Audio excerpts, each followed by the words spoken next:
여호수아 15장 20절로 63절까지 한 절씩 교독을 합니다. 유다 자손의 지파가 그들의 가족대로 받은 기업은 이러하니라.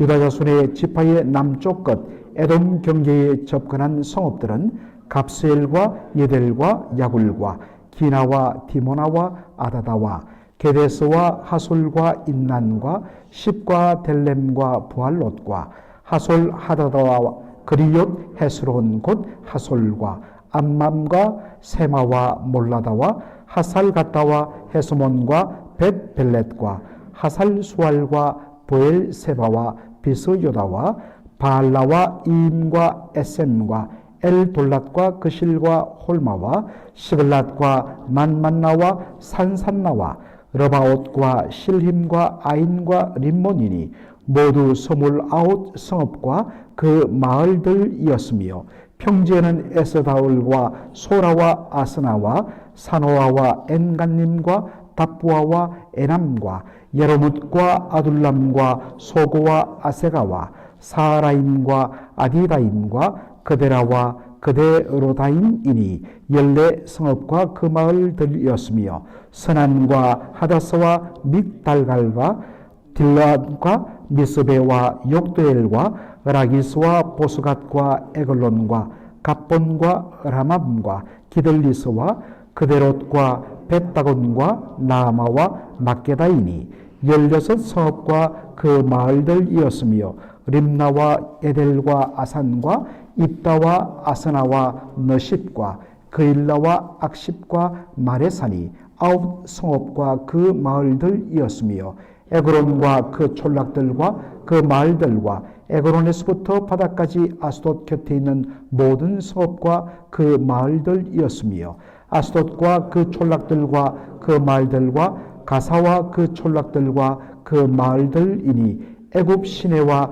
대의 경계까지 이르렀으며 산지는 사밀과 얏딜과 소고와 단나와 기랏 산나 곧 더빌과 아납과 에스도모와 아님과 고센과 홀론과 길로이니 11 성읍과 그 마을들이었으며 아랍과 두마와 에산과 야림과 벳다보아와 아베가와 훔다와 기랏 아르바 곧 헤브론과 시올이니 9 성읍과 그 마을들이었으며 마온과 갈멜과 십과 윳다와 이스라엘과 욕도함과 사노아와 가인과 기보아와 딥나리 10 성읍과 그 마을들이었으며 할훌과 벳술과 그돌과 마рат과 벳아못나롯과 엘드곤이니 6 성읍과 그 마을들이었으며 기랏바알 곧 기랏이아림과 랍바인이 2 성읍과 그 마을들이었으며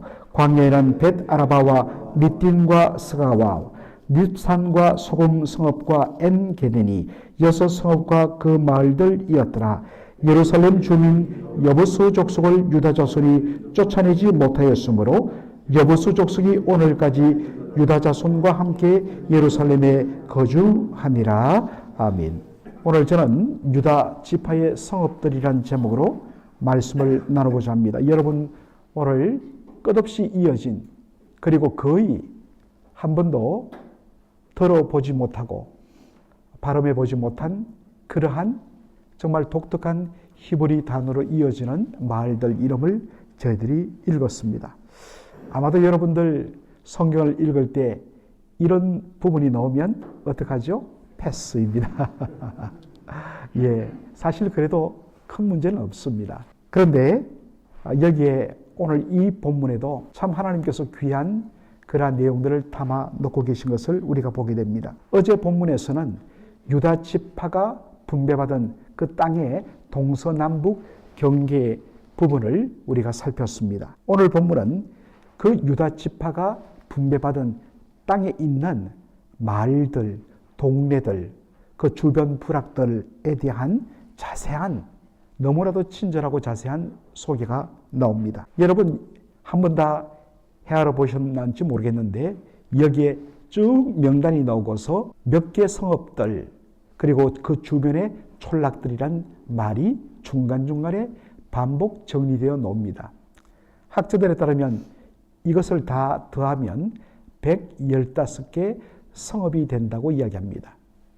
그리고 이 본문을 히브리어로 읽으면 122개로 그렇게 볼 수 있다고 그렇게 성경학자들은 말합니다. 그러나 분명한 것은 여러분들 내일 저희들이 이제 16장과 17장 중반 부분까지 내일 토요일 새벽에 읽게 되는데, 내일부터 우리가 읽게 되는 다른 지파의 땅 분배 때는 이와 같은 자세한 성읍에 대한 언급이 없다는 것입니다.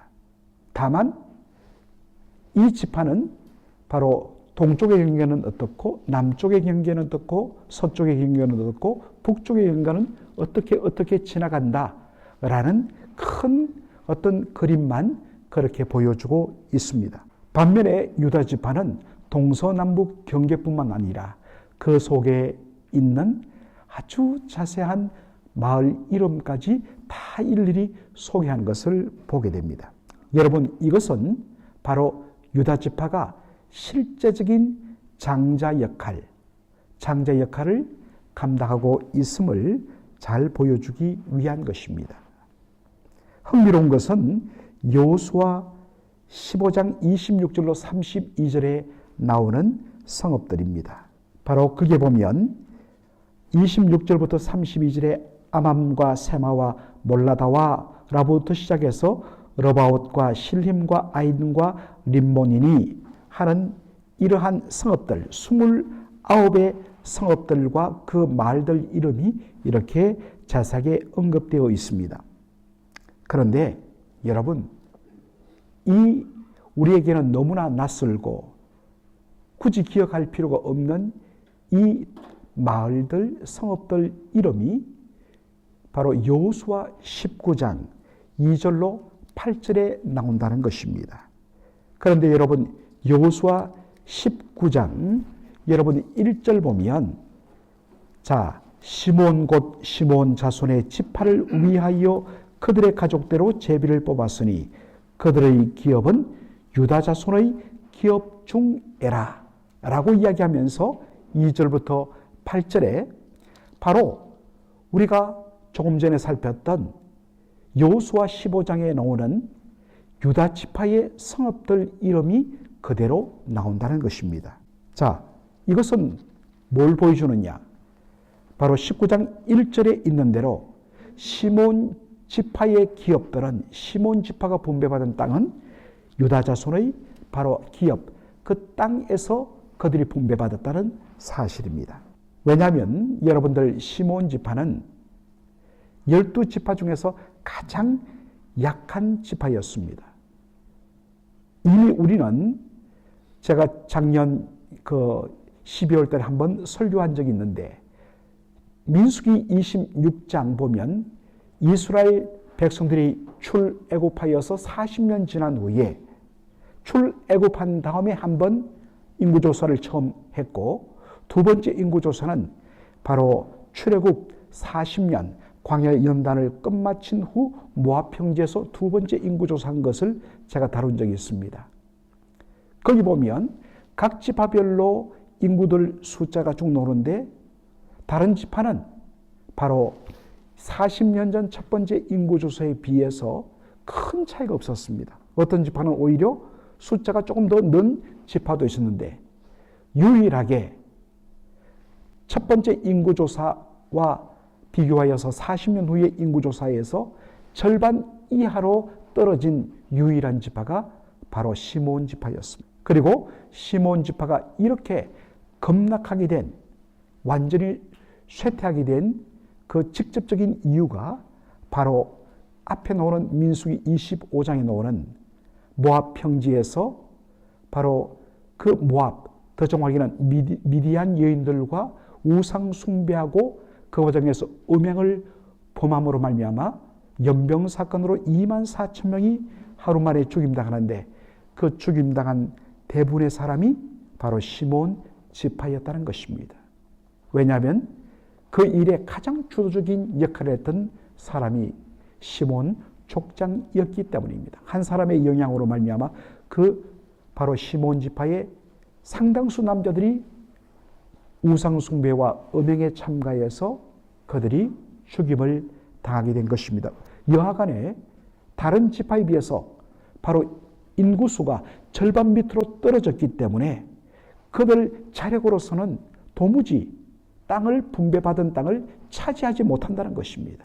이것을 안 바로 형제 지파인 유다 지파가 가장 넓은 땅을 분배받았기 때문에 그들의 남쪽 땅 일부를 형제인 시몬 지파, 스스로의 힘으로는 도무지 그 땅을 분배받은 땅을 차지하지 못하는 시몬 지파를 위하여 기꺼이 자신들의 성읍을 내어주게 된 것입니다. 바로 이것이 진정한 리더의 모습이다.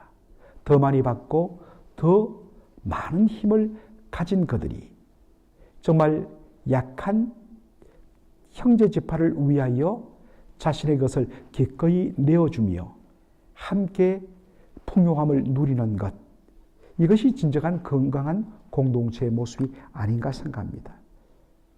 제가 건강한 교회 주제로 올 1월 첫 번째 주일부터 시리즈로 지금 설교를 쭉 하고 있습니다. 2월 말까지 이어질 것인데 바로 이번 주일날 선포되는 주일 말씀도 바로 승리를 함께 나누는 건강한 공동체라는 주제로 바로 오늘 이 본문과 연결되는 그러한 말씀을 선포하게 될 것입니다. 흥미로운 점은 여러분 오늘 우리가 쭉 이렇게 유다 지파가 분배받은 그 땅에 대한 구체적인 지명들이 나오는데 그 수없이 쏟아지는 지명 중 제일 중간 부분에 나오는 것이 무엇인가 하는 것입니다. 이게 그저 쓰다 보니 그런 것이 아니라 바로 의도를 가지고 이런 지명 하나하나도 그 위치를 잡아서 쓰는데 그 중간 위치에 나오는 것이 무엇이는가 학자들은 주목합니다. 자, 여호수아 15장 45절로 47절 보면 거기에 우리의 눈길을 사로잡는 세 개의 큰 도시 이름이 있습니다. 그것이 무엇입니까? 에그론, 또 아스돗, 가사입니다. 에그론과 아스돗과 가사는 블레셋 족속이 지중해 연안 가장 땅이 비옥하고 살기 좋은 바로 지중해를 접하는 그 지중해 연안에 세운 도시 국가들 대표의 이름들입니다. 5개를 세웠는데 그 대표적인 이름 3개를 여기에 언급하고 있습니다. 여러분, 이번에 그 하마스와 이스라엘이 서로 휴전협정을 맺고 바로 급습해서 그들이 끌고 왔던 포로들을 돌려주고 또 이스라엘은 그동안 어떤 면에서는 수용하고 수감했던 하마스 요원들을 풀어주는 그런 협상이 최근에 이루어진 것을 여러분 듣게 되었을 것입니다. 바로 그 하마스 어떤 면에서는 세력들이 할거하면서 이번에 막대한 피를 흘렸던 그 지역 이름이 무엇입니까? 가자 지구입니다. 바로 블레셋 도시 국가들이 자리를 잡고 있었던 그 땅, 바로 그 가사의 정확한 발음이 가사인 것입니다. 당시 블레셋 도시들은 하나의 국가를 이루어서 이 5개가 연맹체로 아주 강력한 군대 시스템을 가지고 있었습니다. 그런데 바로 땅을 분배할 때에 어차피 이들도 정복해야 되는데 가장 어떤 면에서는 힘든 상대인 블레셋 도시 국가들, 바로 이들을 정복하는 것을 유다 지파에게 맡겼다는 것입니다. 왜냐하면 그들은 바로 이스라엘 12지파의 리더격이기 때문입니다. 그런데 아시다시피 이 블레셋을 그들은 정복하지 못했습니다. 그래서 정복하지 못함으로 다윗 때까지 그 사사 시대와 그리고 사울 왕 시대를 거치면서 얼마나 우리가 블레셋 이름을 잊지 못할 정도로 매번마다 이스라엘을 괴롭히고 약탈하고 수탈하는 바로 그 세력이 블레셋 나라들이었다는 것입니다. 그리고 여호수아 15장 마지막 구절은 또 하나의 유다 지파의 아픈 손가락을 바로 보여주고 있습니다. 그것은 예루살렘 정복의 실패를 보여주는 말씀입니다. 63절 보면 예루살렘 주민 여부수 족속을 유다 자손이 쫓아내지 못하므로 여부수 족속이 오늘까지 유다 자손과 함께 예루살렘에 거주하니라. 여러분, 이 예루살렘은 바로 유다 지파가 분배받은 그 땅과 그리고 베냐민 지파가 분배받은 땅 사이에 놓여있는 도시였습니다. 원래는 원칙적으로는 이제 나중에 베냐민 지파를 다룰 때도 보겠지만 이 예루살렘은 베냐민 지파가 차지할 땅이었습니다. 바로 이 예루살렘 바로 아래에 흐르는 골짜기, 흰놈의 아들의 골짜기, 그것을 경계로 하였기 때문입니다.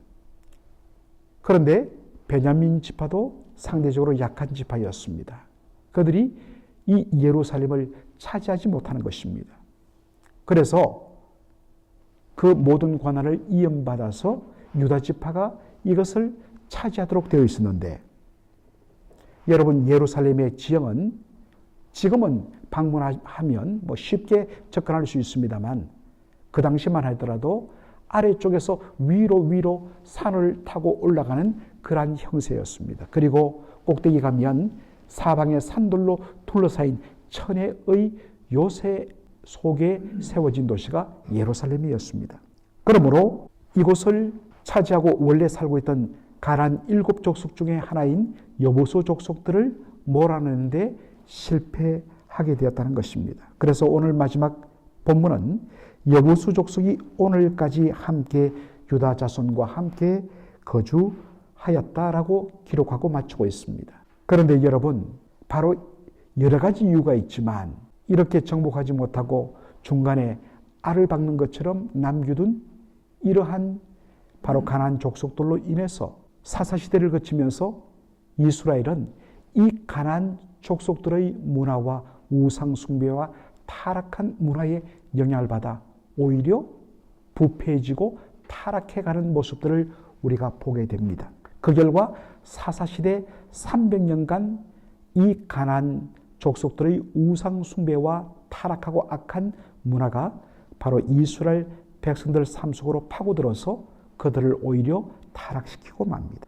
이 정도 하나 남겨둔다고 무슨 문제가 있을까? 나머지는 우리가 다 차지했는데, 여러분, 그렇지 않습니다. 이번에 여러분들 LA 정말 그 아름다운 해변가 그리고 이 산간 지역들, 다 해변가와 산간 지역들은 정말로 부자들만 살고 있는 아주 대저택들이었습니다. 그런데 약 12,000채가 그 불길에 휩싸여서 완전히 초토화된 것을 여러분 보았습니다. 그런데 그 불은 거대한 산불로 시작한 것이 아니었습니다. 어디선가 발화된 작은 불씨가 이 겨울에 아주 강력한 건조한 바람인 산타나 바람을 타고서 그렇게 날아가면서 그 불씨 하나가 바로 붙으면서 거대한 산불을 일으키고 그렇게 어마어마한 역사상 최악의 그러한 화재를 일으킨 것입니다. 그래서 우리 예전에 한국에서 학창시절에 자주 보는 표가 뭐냐면 꺼진 불도 다시 보자. 그만큼 정말 어떤 의미에서는 작은 것 하나, 이 정도는 괜찮겠지라고 넘겨간 것에서 꼭 교회도, 우리의 공동체도, 우리의 가정도 사소한 것 하나에서 정말로 거대한 문제가 일어나는 것을 보게 됩니다. 그래서 할 수 있는 한 힘을 다해서 작은 것 하나도 우리가 소홀히 여기지 않냐고, 그것이 우리에게 파고들지 않도록 개인적으로, 또한 가정적으로, 또한 교회 공동체적으로 바로 이러한 불씨들을 잘 제거하고 그것이 일어나지 않도록 미연에 방지하는 것이 대단히 중요하다라는 것입니다. 작은 것을 무시하지 말자. 사소한 것 하나하나에도 우리가 최선을 다해서 그렇게 신경을 쓰자.